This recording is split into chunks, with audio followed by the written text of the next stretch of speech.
Before I even list off anything, I want to make it clear that it matters that you show up. It matters that you're there.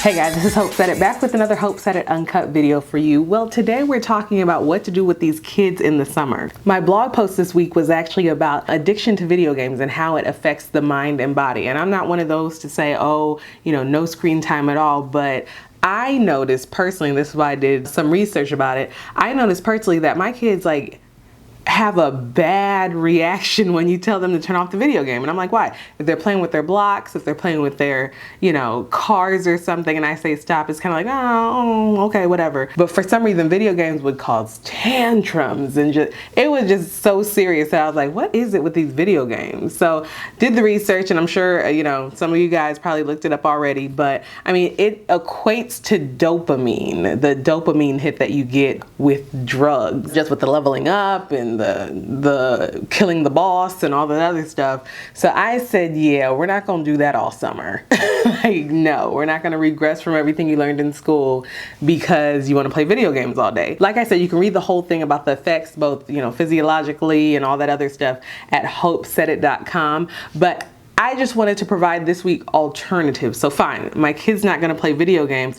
I don't have that kind of budget to just go places. What can I do? Well, I'm here to help you out. Before I even list off anything, I wanna make it clear that it matters that you show up. It matters that you're there. A lot of the time, kids don't care if you go to Disney World and all this other stuff. It's cool and they'll ask to go, I know, but really that quality time is what they'll remember. Personally, I don't remember going on trips. I know we went to the zoo and stuff like that when I was growing up, but one time in particular, I just talked to my sister the other day about it, is that my mom randomly, we lived, it was a pretty hood area, but she went to the basketball court with a whole group of people. It was so crazy. She went with us to the basketball court. Now imagine this Nigerian lady never wears pants. She was wearing a long skirt and sneakers to the basketball court with some teens, pickup games and stuff, and she was there playing with us, and I will never forget that. But just being there, just being not afraid to go outside of your box, not afraid to look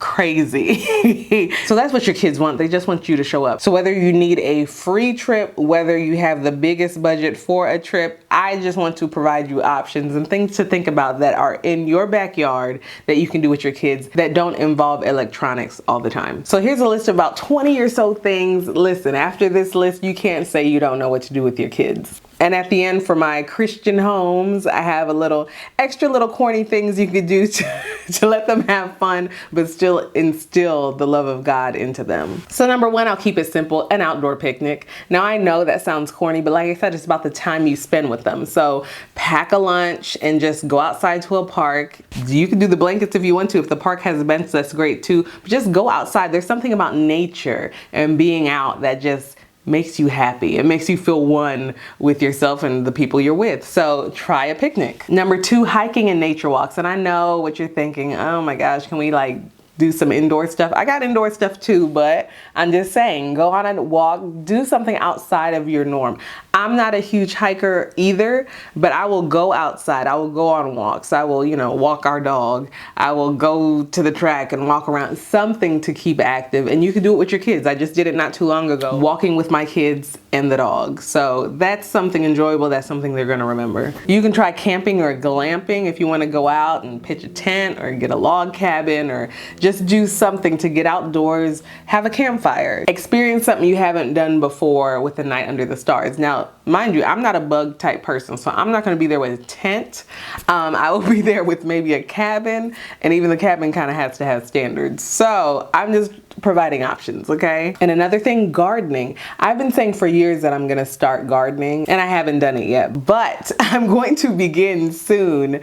And it's a great way to teach your kids, the agriculture life and everything like that, but also it's self-accomplishment for yourself as well. And you can save money because if you grow cucumbers and peppers and all that stuff, you don't have to go to the grocery store to buy it. And we know prices are getting expensive. Now here's a simple one. read. Read to your kids. My kid's kindergarten teacher just told me, like, she can really tell the difference between the kids whose parents read 20 minutes a day at home and the kids who aren't. It's the difference between grade levels of accomplishment. So even when it's summer, yeah, I know you want them to chill and relax from such a taxing school year, but do not forget the reading. Do not forget, you know, that comprehension and all that work that they did. Don't let them have that summer slide of forgetting what they learned.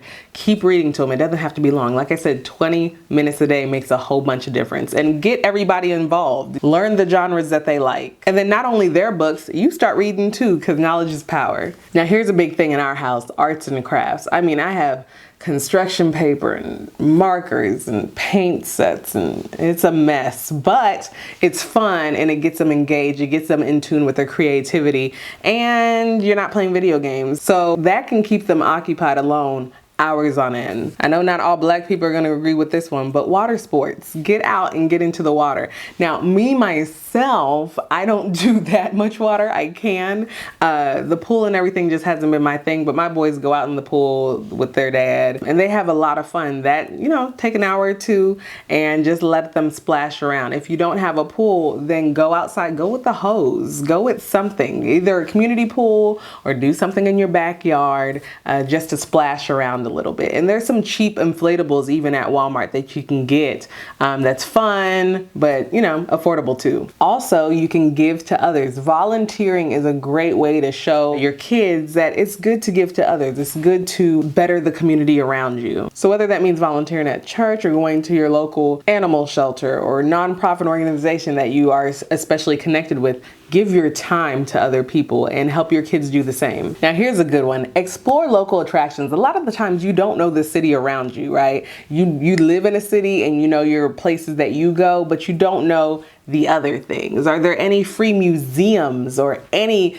zoos or, you know, water parks, things around you? Now, yes, the water parks and the amusement parks, that's going to cost money, but there's a lot of things that your local municipality will have available for free. Your local library will likely have a lot of free summer programs for your kids. If your city has a museum, that's for free, more than likely. And you can look around and see, you know, history and things like that. So it's a learning experience, but it gets your kids out, and then you can treat them to ice cream afterwards. Next, you don't have to wait for Memorial Day or the 4th of July holiday to have a cookout or a barbecue.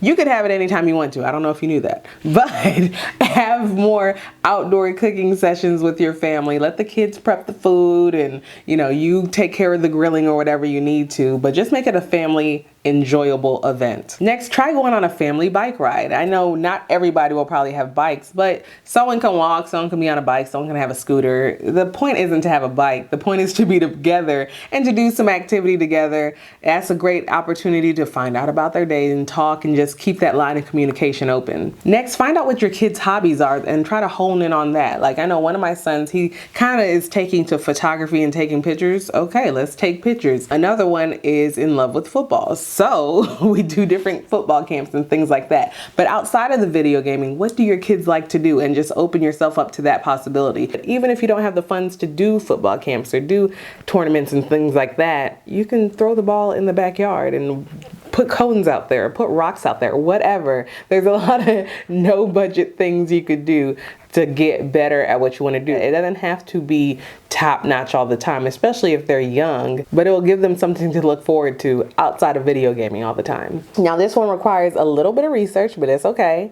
Look at the community fairs, festivals, and other things going on. A lot of the time it's free. Yes, you have vendors, and yes, you probably have to pay for the food as well. But a lot of summer fairs and festivals and all this, you know, fun stuff, attend and see what you can do there with the family, because they always have a kids zone most of the time, unless it's, you know, some wine festival or something that's adult only. But even for those, they have kid zones and things for your kids can do that are completely free. And another thing, and you've probably done this already, but try a road trip and look for really the scenic routes of places to go. You don't necessarily need to have a final destination all the time. It's cool if you do have some, you know, place to go and then you're coming back. But really, if you're just going to see the town of a neighboring town, or, oh, we heard about this great town that's 30, 45 minutes away, Make a day of it and come back. Oh, this downtown area is amazing. Make a day of it and come back. So it doesn't always have to be, oh, we're going to this awesome destination and spending the night and doing this. Sometimes it's just a day trip. Some of you might not be into this one, but it is calming, I must admit. Stargazing. I know you have to wait at night and all that good stuff. And if you live in a certain city, sometimes you don't even get to see the stars. But if you're in a place that is clear, that you're able to see the constellation, read about all the different stars and the constellations and things like that, and look to see if you can see it. There's a lot of resources in there that could help, like websites. And I know at the library, some libraries you can check out, you know, some things to help you see the stars better. But that's something you might just want to see if you don't want to necessarily be out in the heat, but you still want to have family time. Now, I'm not gonna lie, I don't do this one. I don't have any desire to do this one, but a lot of people do it and they love it. Go fishing. Try going fishing with your children as well. They might like it, but even if you don't go fishing, just do something. Go out and I don't know, wakeboard, water ski, wade in the water, something. Do something water related that's outside of the pool. So I know I said pool before, but do something bigger, like at the lake or things like that. Now, water safety is key, y'all. So, you know, make sure you're using your life jackets. Make sure you have the floaties and things like that. Because I used to work in news, and those little drowning stories are nothing nice to report. And keep both eyes on your children when they're around water. Next, you can just stay at home and relax, but have the kids involved in what you're doing. So instead of you just sitting around and watching TV, get up, have the kids help you with cooking the meals. Have the kids, you know, help you do the chores in a fun way and make it a game. And oh, the first one to do this and the last one to do this, and whoever can do this gets this. You know, just make it a game. Because a lot of the times kids want competition and they want the fun. And that's why they're playing the video games, right? So make it a fun competition without the video games at home.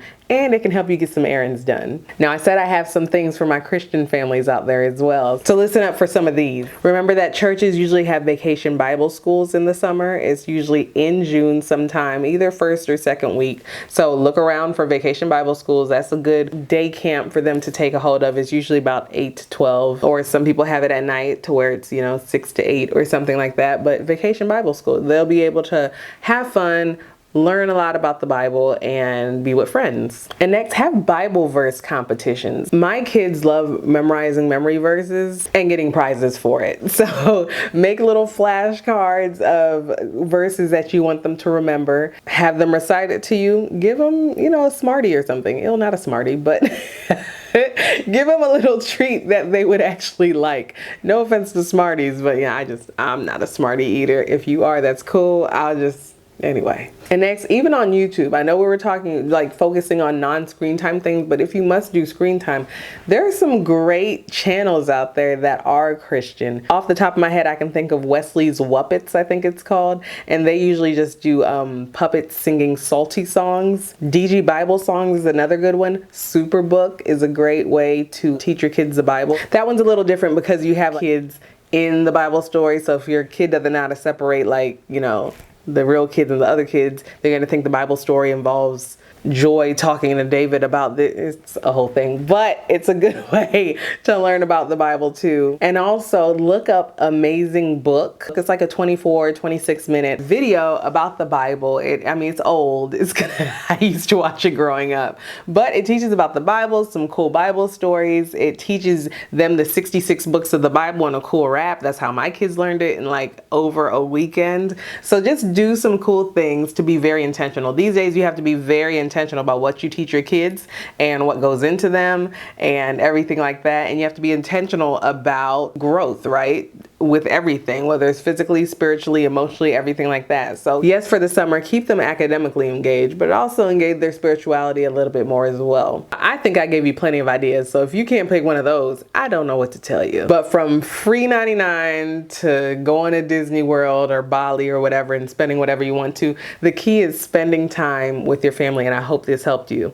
On another note, my hair is looking mighty crusty, so I think I'm going to take it out this weekend, but I'm sick of wearing twists. So I think for this next following week, I'll have it out. So my next video will probably be a length check and just seeing how it is, you know, all loose seeing where it is, how we're going. And I'm doing a silk press later this year, so we'll see how that goes. But I hope this helps you seriously, because I want you to be more engaged in family time. I want you to just be engaged more with your kids and have them grow in every way possible. Guys, I'll talk to you later. Be sure to follow me on social media at Hope Said It for different things behind the scenes in my crazy little videos. But anyways, guys, oh, you see me scratching my head? Like, trying to do it smoothly, but anyway.